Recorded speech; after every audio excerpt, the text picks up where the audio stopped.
Hello बच्चों, so welcome to Sky G, be in the sky. जैसा कि मैंने बोला कि हम लोग क्रैश कोर्स स्टार्ट कर चुके हैं और आपको लास्ट वीडियो में आपको सैंपल दिखाया था, तो आपको पता भी चल गया होगा कि why we need to solve P by Q last year question. और ये रहा आपका first syllabus, first chapter, that is real number. ठीक है बच्चों, तो अब रियल नंबर का सबसे पहले हम लोग सिलेबस देखते हैं। ठीक है, अब सिलेबस में क्या क्या पढ़ना है। देखो, रियल नंबर से 8 मार्क्स का आता है सीबीएसई में, ठीक है, और अदर बोर्ड में भी आता है। तो फुल्ली एक 10 और 12 के लिए वीडियो है, मतलब ये 10 के लिए है और 12 का अलग से वीडियो आएगा।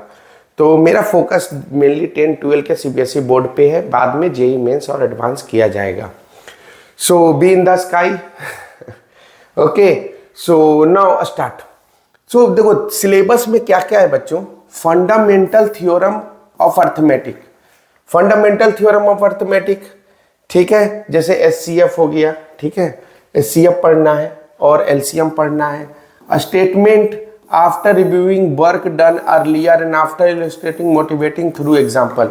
यही तो बात है ना, यहीं से एग्जाम्पल जो बोला जा रहा है ना, यहीं से रियल बेस्ड एग्जाम्पल। जैसे कि कल मैंने क्वेश्चन एक कराया था टीचर का, कि टीचर ने 2 नंबर प्राइम नंबर दिया और उसने स्टूडेंट को दिया, उसने दूसरा प्राइम नंबर मल्टीप्लाई करके उसको दिया। तो आई होप कि अगर आपने देखा होगा मेरा वो वीडियो तो आप समझ चुके होंगे कि ये मोटिवेटिंग थ्रू एग्जांपल्स क्या है।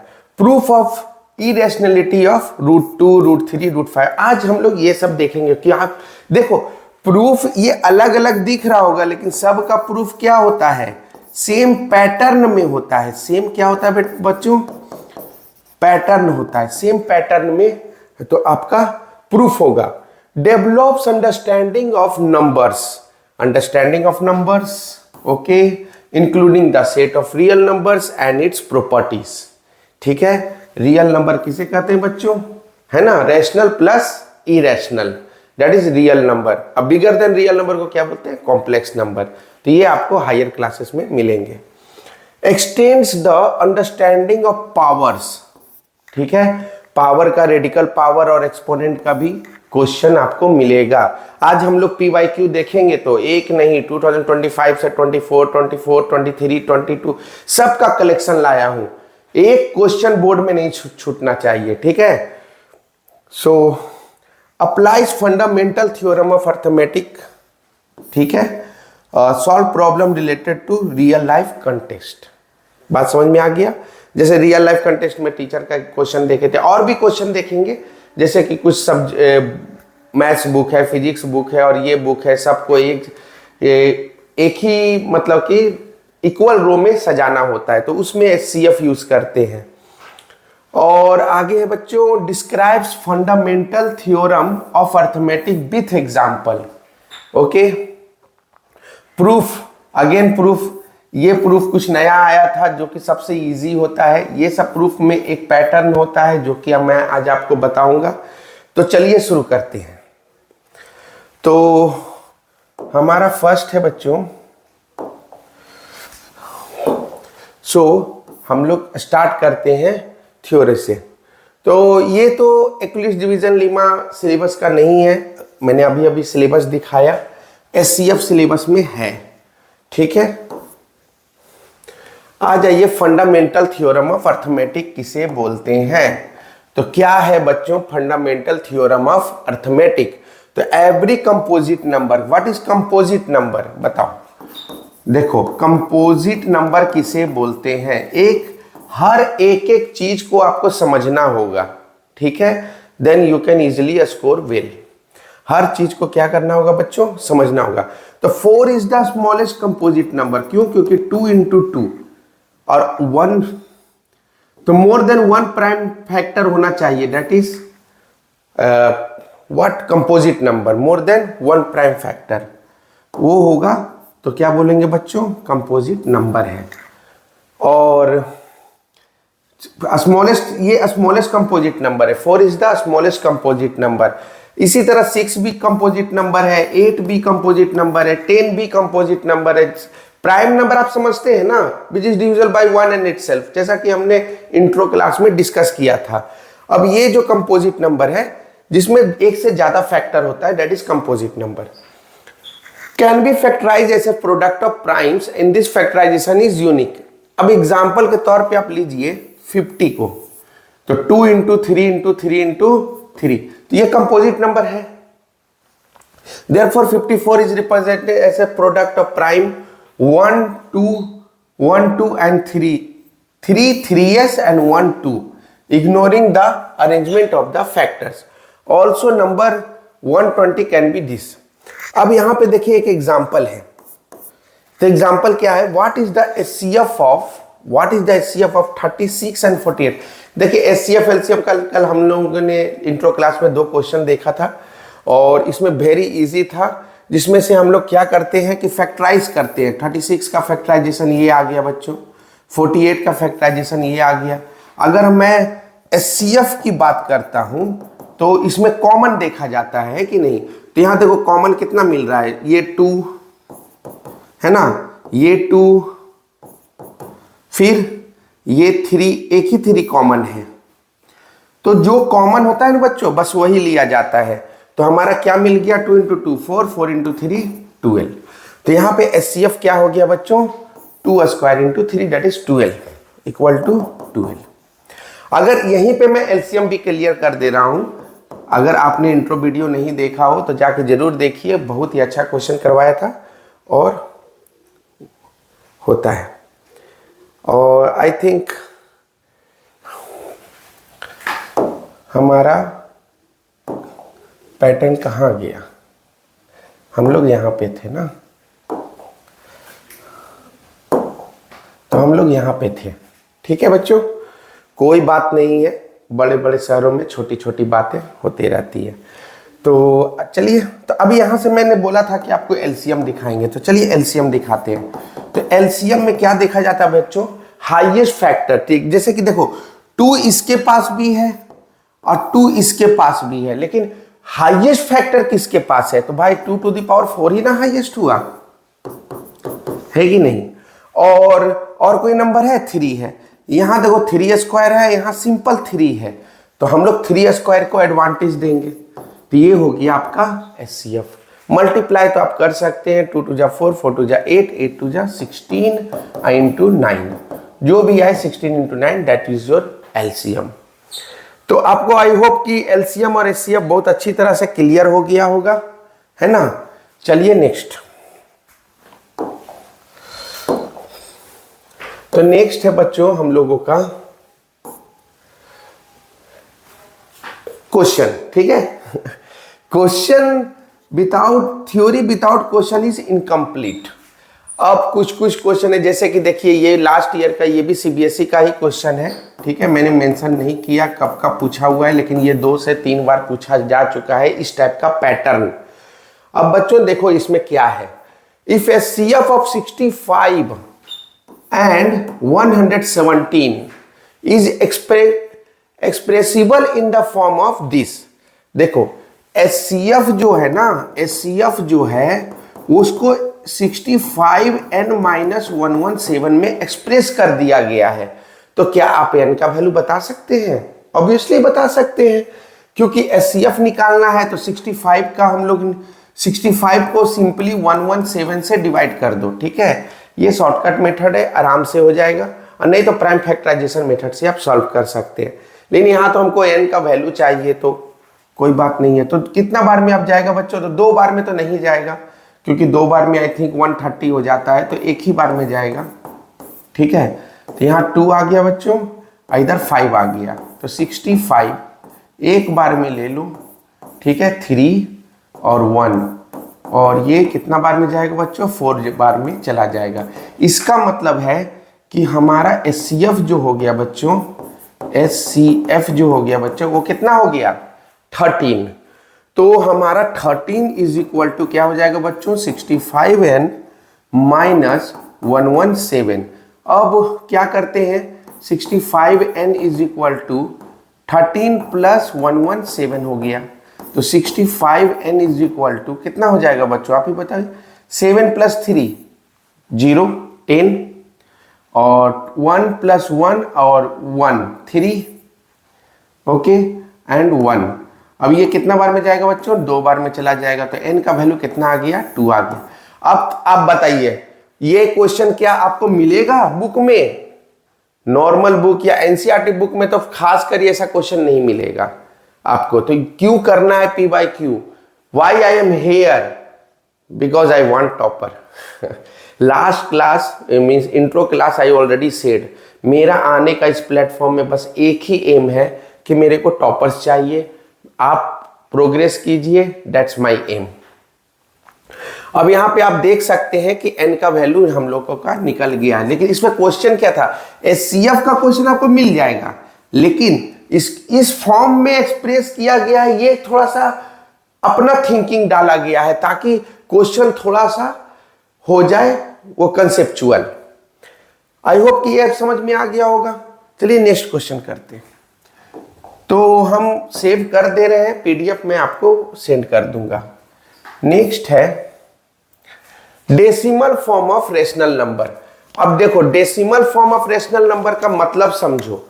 देखो अगर दिया हुआ है, देखो जो पहले तो देख लो कि क्या लिखा हुआ है। Any number that can be expressed as a quotient और fraction P/Q of 2 integer a numerator p and non-zero denominator q is called rational number. Rational number तो बचपन से पढ़ते आ रहे हो, व्हाट इज रैशनल नंबर, तो P/Q के form में हो, but Q not equal to 0। PQ belongs to real number. Okay, PQ belongs to real number. ये रियल में हो कोई दिक्कत नहीं है, लेकिन PQ belongs to integer. Mainly हम लोग इंटीजर लिखते हैं, तो इंटीजर ही लिखो, कोई दिक्कत नहीं है, इंटीजर। लेकिन Q 0 नहीं होना चाहिए। क्यों नहीं होना चाहिए बच्चों? ये बात मैं बता देता हूं। Q 0 क्यों नहीं होना चाहिए? क्योंकि 3/0 जो होता है ना, अनडिफाइन हो जाता है। अब आप बोलोगे सर 3, अरे 3 नहीं, कोई भी नंबर इंटीजर रखो बाय 0 अनडिफाइन ही होगा। ठीक है, अनडिफाइंड को ही हम लोग क्या बोलते हैं? इन्फिनिटी बोलते हैं। इसलिए 0 नहीं रख सकते। इस 4 is a rational number? Yes. इस 0 is a rational number? Yes. क्योंकि कुछ नहीं है, मतलब बाई में 1 रख सकते हो, तो सब किस फॉर्म में आ गया? P/Q के फॉर्म में आ गया। अब यहां से समझो कि रैशनल नंबर का एक और चीज है कि देखो, मैं एक एग्जांपल देता हूं। 4.1324 और 7, और अगर मैं दूं 4.13247 ... अब बताओ ये इस दोनों में कौन सा रैशनल है? ठीक है, ये दोनों में कौन सा रैशनल है बताओ बच्चों। तो याद रखना कि जहां टर्मिनेटिंग हो, ये इसको क्या बोलते हैं? टर्मिनेटिंग नंबर है ना। तो अगर टर्मिनेटिंग है तो वो रैशनल है। इसको क्या बोलते हैं बच्चों? इसको बोलते हैं नॉन टर्मिनेटिंग। नॉन टर्मिनेटिंग क्यों हो गया ये? क्योंकि आप देख सकते हैं कि यहां डॉट किया हुआ है, मतलब ये चलता चलेगा। तो इसको क्या बोलते हैं? Non terminating. तो non terminating numbers are irrational number. क्या होगा बच्चों? Irrational number. What is irrational number? A number which is not rational. Simple. Which is not you can't write in the form of P/Q। बोलोगे sir पाई का value तो 22/7 पाया गया। नहीं, ऐसा नहीं है, क्योंकि 22/7 is rational and pi is irrational. Pi का एक्चुअली वैल्यू क्या होता है? 3.14 ... बहुत सारा नंबर चला जाता है। ठीक है, अप टू ट्रिलियन तक हमारा सुपर कंप्यूटर मतलब कि गॉट इट, अभी तक रिसीव हुआ है अप टू ट्रिलियन तक। इवन अर्थ का जब सरकमफ्रेंस निकाला जाता है तो up to 20 after decimal 20 number तक ही यूज किया जाता है। तो इरेशनल नंबर का सिंपल डेफिनेशन है which is not rational, which you can't write in the form of P/Q। तो आई होप कि आपको समझ में आ गया होगा टर्मिनेटिंग नंबर किसे बोलते हैं। तो जो रुक जाए, जहां डॉट ना हो। अगर डॉट हो गया तो इस पे भी क्वेश्चन है, लास्ट ईयर का क्वेश्चन पूछा गया है। तो चलिए आगे चलते हैं। तो आगे चलते हैं हम लोग। इरेशनल नंबर, देखिए आ गया इरेशनल नंबर। तो इरेशनल नंबर आ गया है तो कुछ हम लोग डिस्कस कर लेते हैं।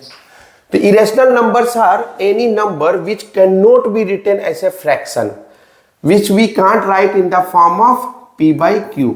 p बाई क्यू के फॉर्म में नहीं लिख सकते, ठीक है। 4/3, 7/2 नहीं लिखा जा सकता है। That is irrational numbers are √2, √3, pi, exponential. Exponential I think ये आप लोग को नहीं पढ़ना होगा, ई फॉर एक्सपोनेंशियल होता है, ये सब हायर क्लासेस में आप देखिएगा। Exponential, exponential is also what, irrational number 2.71 dot dot dot. और जितना भी है, जितना भी प्राइम नंबर का स्क्वायर रूट क्या हो जाएगा, वो इरेशनल ही होता है। तो so on it is proof that √2 is an irrational number. चलो इस पे बात करते हैं। Proof that √2 is an irrational number, ये आगे भी मिलेगा p बाई क्यू में। ये हमेशा सीबीएसई क्या करता है, पूछता रहता है। तो आई होप कि ये इरेशनल नंबर क्लियर है कि जिसको p बाई क्यू के फॉर्म में नहीं लिखा जा सकता। और ये सब इरेशनल नंबर का एग्जाम्पल है। जो भी प्राइम नंबर है सब में स्क्वायर रूट लगा दो, वो इरेशनल बन जाएगा। अब हम आपको यहीं पे सिखा देते हैं कि कैसे प्रूफ किया जाएगा। तो proof that √2 is an irrational number. देखो कंसेप्ट क्लियर है। अगर कोई आपसे बोले आई एम ए सुपरमैन, तो क्या करोगे, फाइट करोगे? नहीं। आप समझदार हैं, आप फाइट नहीं करिएगा, आप बोलिएगा कि अच्छा ठीक है भाई तुम सुपरमैन हो, okay you are a Superman, then fly. Okay, if you will survive, then you are a Superman. Fly from the 5th floor, 7th floor. So यहां भी वही काम करना है। हमें पता है कि √2 जो है वो इरेशनल नंबर है, लेकिन फिर भी हम लोग को क्या बोल रहा है, प्रूफ करने कि proof that √2 is an irrational number. तो ठीक है भाई, तुम रैशनल ही हो, चलो तुम इरेशनल नहीं हो, तुम रैशनल हो। तो रैशनल है तो रैशनल का प्रॉपर्टी होता है p बाई क्यू, उसको तो फॉलो करना पड़ेगा। तो वही हो गया सुपरमैन वाला हालत, है ना। तो चलो, तो इसको कैसे पहले करते हैं, तो याद रखना, सबसे पहले लिखेंगे लेट। देखो इट इज वैलिड फॉर √2, √5, √7, √11, जितना भी है सब के लिए वैलिड है। सेम प्रोसेस में आपको जवाब देना होगा। तो let √2 is a rational number. Suppose कर लेते हैं √2 is a rational number, okay.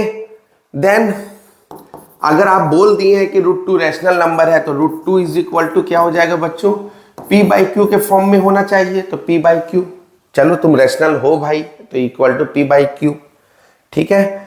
अब हम लोग क्या करेंगे,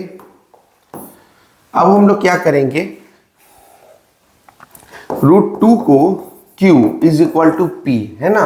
अब स्क्वायरिंग बोथ साइड क्या करेंगे बच्चों, स्क्वायरिंग बोथ साइड लिख देना, स्क्वायरिंग बोथ साइड, ठीक है, स्क्वायरिंग बोथ साइड। अब स्क्वायरिंग बोथ साइड के बाद क्या आ जाएगा, √2 का स्क्वायर 2 आ जाएगा, q स्क्वायर आ जाएगा और p स्क्वायर आ जाएगा। अब ये बताओ, this is multiple of 2, multiple of 2।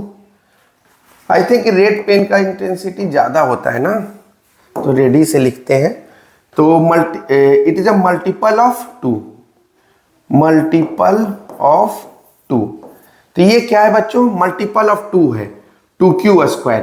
तो अब इक्वल टू साइन का मतलब क्या हुआ कि p स्क्वायर को भी मल्टीपल ऑफ 2 होना पड़ेगा, यानी that means p square divides what, 2। Yes, तो p स्क्वायर डिवाइड्स, या p square is a multiple of 2, is also multiple of 2, multiple of 2। क्यों, क्योंकि इक्वल साइन दिया हुआ है ना, तो मल्टीपल ऑफ 2, इसका मतलब p is also multiple of 2, p is a factor of 2, factor of 2 और मल्टीपल ऑफ 2, ओके, ठीक है। तो p is a factor of 2। सो तो लेट, तो हम लोग लेट कर लेते हैं, p इज इक्वल टू क्या, कुछ मान लो 2c मान लेते हैं। अगर फैक्टर ऑफ 2 है तो 2c मान लेते हैं। अगर 5 रहता ना तो √5 का स्क्वायर 5q स्क्वायर आता, फिर वही चीज लिखते हैं, मल्टीपल ऑफ 5 तो यहाँ p का वैल्यू 5c लेते। बात को समझ रहे हैं ना? आगे p, ये सब सीबीएसई का ही क्वेश्चन है। prove that root 2 is an irrational number, prove that root 5 is an irrational number, prove that root 7 is an irrational number। तो सब क्या है, उसी का फॉर्मेट है। अब बस यही है कि मल्टीपल 2 का कर रहे हो, रूट 2 का तो 2 मिलेगा, 5 का करोगे तो 5 मिलेगा। 2c मान लेते हैं ना। नाउ पुट इन 1, ये रहा तुम्हारा 1। चलो पुट करते हैं, तो 2q square is equal to, p के जगह पे क्या लिखेंगे बच्चों, 2c स्क्वायर। p के जगह पे क्या लिखेंगे, 2c स्क्वायर, क्योंकि हमने लेट किया कि 2c है। तो हो गया क्या बच्चों, 2q स्क्वायर 4c स्क्वायर, तो यहां से 2 गया, तो q square is equal to 2c square.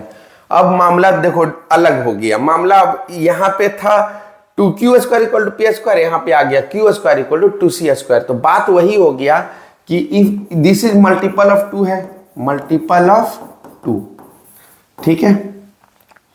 जो जिसने बेसिक मैथमेटिक्स का क्लास नहीं देखा, मैंने व्हाइट बोर्ड पे बनाया था जब मैंने फर्स्ट टाइम स्टार्ट किया था यूट्यूब, तो वहाँ पे आप बेसिक मैथमेटिक्स को जरूर देखें। और यहाँ भी कराऊंगा डिजिटल बोर्ड पे, और उसमें अच्छा कंटेंट रहेगा। अब तो that means Q square is also multiple of 2, is also multiple of 2। हाँ, यहाँ एक चीज मेंशन करना है, यहाँ पे तो पता है ना, where P and Q are co-prime number। What? Co-prime number, और P and Q are prime number। इतना तो तुम्हें होना चाहिए कि P और Q क्या है, प्राइम नंबर है, ठीक है। तो यहाँ पे Q is a factor of 2। अच्छा, ये क्या पच रहा है तुमको, P is also a factor of 2 and Q is also a factor of 2, but P and Q are prime number। तो P and Q are prime number, then how 2 comes? 1 के अलावा प्राइम नंबर को कोई divide नहीं कर सकता, 1 and itself। तो यहां पे from A and B, from A, अगर आप A and B है ना, अगर आप लिखना चाहें तो इसको A and B है ना, तो from A and B,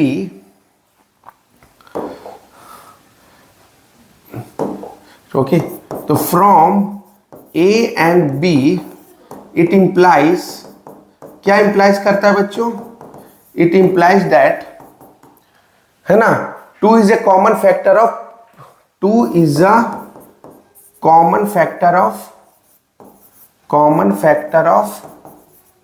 P and Q। और ये तो भाई साहब ब्लंडर हो जाएगा, ये क्या, ये पॉसिबल ही नहीं है कि P और Q क्या हो, P और Q 2 is a common factor हो जाए। तो दिस इज कंट्राडिक्शन, ये क्या है, कंट्राडिक्शन ही है, कंट्राडिक्शन है ना। Since P and Q are prime number, है ना, तो hence root 2 is an irrational number,